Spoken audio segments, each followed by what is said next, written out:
Lesson 4.2, writing equations in slope-intercept form. Our objective today is to write an equation of a line in slope-intercept form given the slope and a point, or maybe even just 2 points. And the standards are Algebra 1, 4.2, 4.3, and 4.4. So basically all of our examples today will be writing the information that's given into the equation of a line that is in slope-intercept form. That means y equals mx plus b. Now be aware, at some point you might have to be given this information, write the equation in slope-intercept form, and then they'll ask you to change it to standard form or something else. So that's coming very soon, and we'll be able to do that. Okay, so these parts that we've done here, or that are in these examples, we already did definitely in enrichment this year. So example A, slope is 1/2 and it passes through 2, -3. So what I would want you to do every time, so that you follow the same procedure and it becomes like old hat to you, you're going to write y equals mx plus b. And your job is to fill in the m and to fill in the b. Well, on these first examples, they've already given you half of the answer, the slope.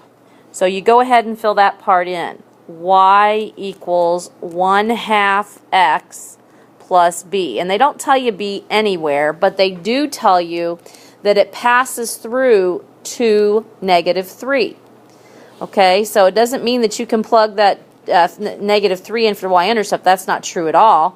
But what you do know about that ordered pair is here is an x and a y that's in the equation. So in this equation right here, you've got a y, an x, and a b that you don't have values for. If you plug in the x and y from here, then you should be able to figure out what b is and finish out the equation. So for y, I would put in -3. And then 1/2 times for x, I'd put in 2 plus b. And now once you plug in that x and y, the only variable or unknown is the y-intercept. So that makes us able to solve. So -3 equals, well, 1/2 of 2 is 1 plus b. Last step towards solving for b would be subtracting 1. And therefore b is -4. Now don't stop here. A lot of kids think, oh gosh, I found it, I'm done. But you're not, because really what you need to do is to write the final equation.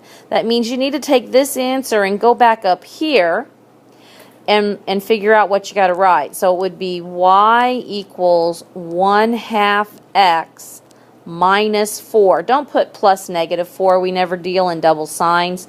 It says -4 for b, so you just put -4. That would be the equation of a line that has slope of 1/2 and passes through to -3. Questions on what we did there? Do you remember this from enrichment? Maybe.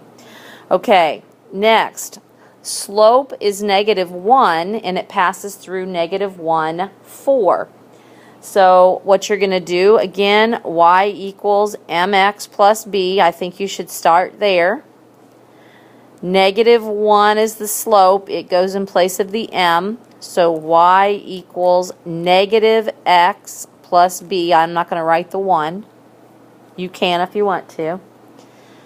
My point that it passes through, there's my x, there's my y. I'm going to go ahead and plug them in. 4 equals -1, plus b. So if it's -1, then obviously that means what? Positive 1 plus b. And your last step towards solving for b then would be subtracting 1, and b would equal 3. Take that back up here and you write y equals -x plus 3. Okay, questions? So they gave you the slope and 1 point. So that's good. They did half of the work for you, but you know that's not going to last forever. We're going to go on ahead here where they give you 2 points. So in addition to doing what we just did, you've got to first calculate the slope. So a lot more places that you can make a mistake, so you'll have to be really careful on these, because if you mess up finding the slope, then obviously the whole thing's going to be wrong. So just be very, very careful. Okay, is everybody done writing the red? All right, let's scroll down here and see. The next one, it passes through -3, -4, and -2, -8. So you definitely have to find the slope first.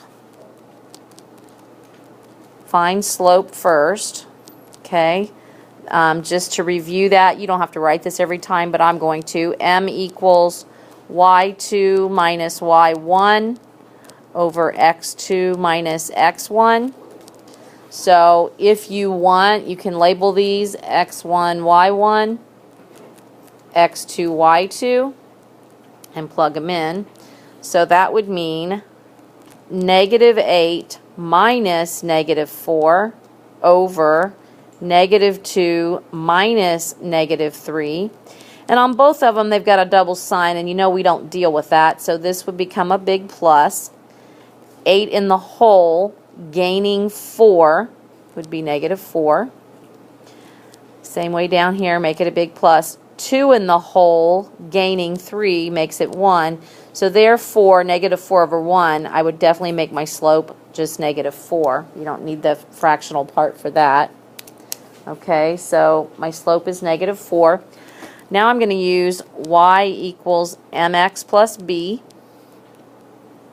Now I have my slope. This has to go in place of m. Y equals -4x plus b. Now at this point, you can use either one of those 2 points for x and y. You get to totally choose. Now I will give you some suggestions. First of all, if you can avoid negatives, you should avoid negatives. We can't do that. There's negatives in both. The only other thing is generally you want to stick with smaller numbers. Honestly, this one's kind of a toss-up. I see that -8 there, so I'm going to kind of shy away from it. So I'll just go ahead and use... yes, they'll both be the same answer. Either one will work. So we're going to use this one. All right. And take it down here, and in place of y, I would put -4 equals -4, and in place of x, -3 plus b.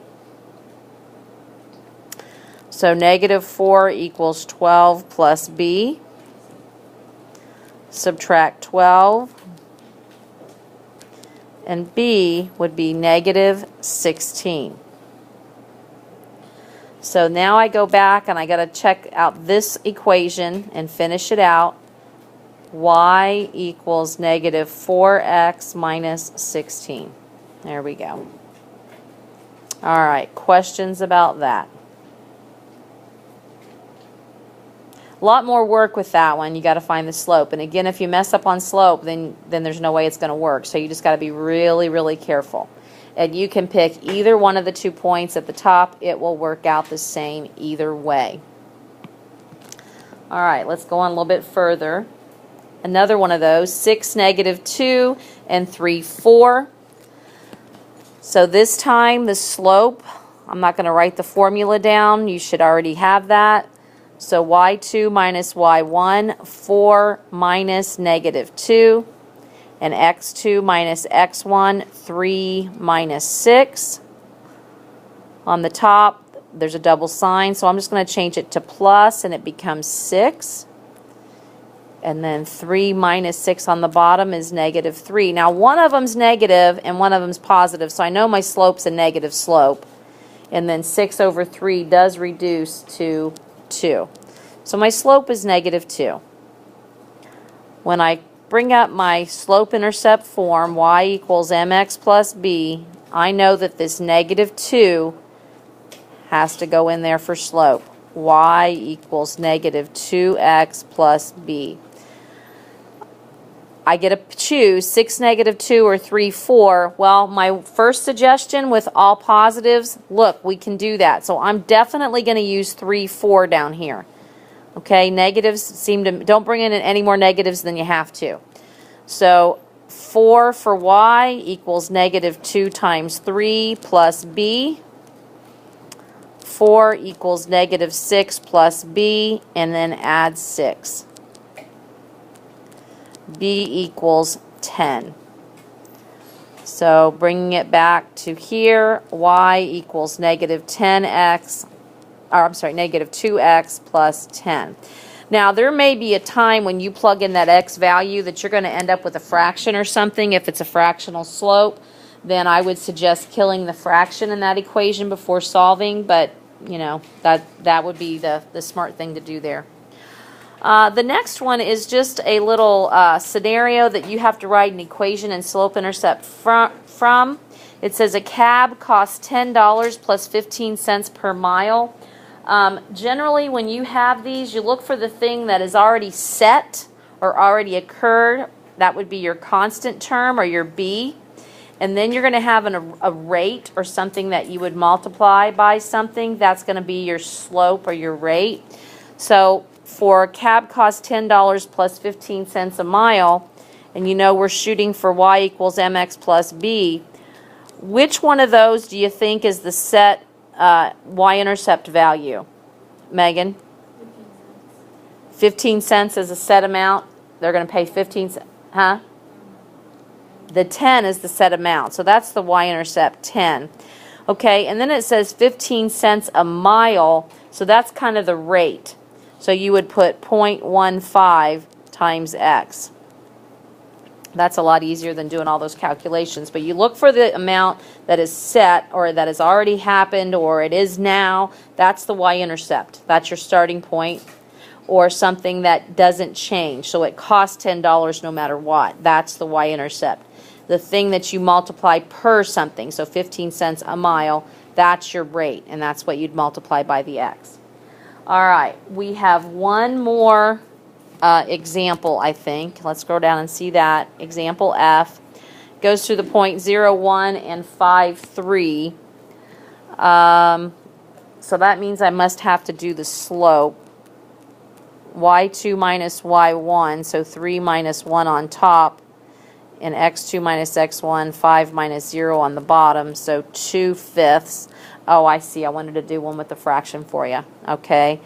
So y equals 2/5 x plus b, but I think I'm going to have an easy way out here because look at this one right here. 0, 1. Wouldn't that be the best one to go with? 1 equals 2/5 times 0 plus b. What happens with this 2/5 times 0? Yeah, all gone. So my y-intercept is 1. I should have been able to recognize that up there because remember on the y-intercept, isn't it when the x is 0? Okay, so that would be definitely right here, the y-intercept. So if you recognize that, then you don't have to go through the trouble of doing all this. Once you find the slope, you can just write 2/5 x plus 1. And you would be good to go. So if you recognize the y-intercept as one of your points, then definitely use that information for your number at the end. All right, questions?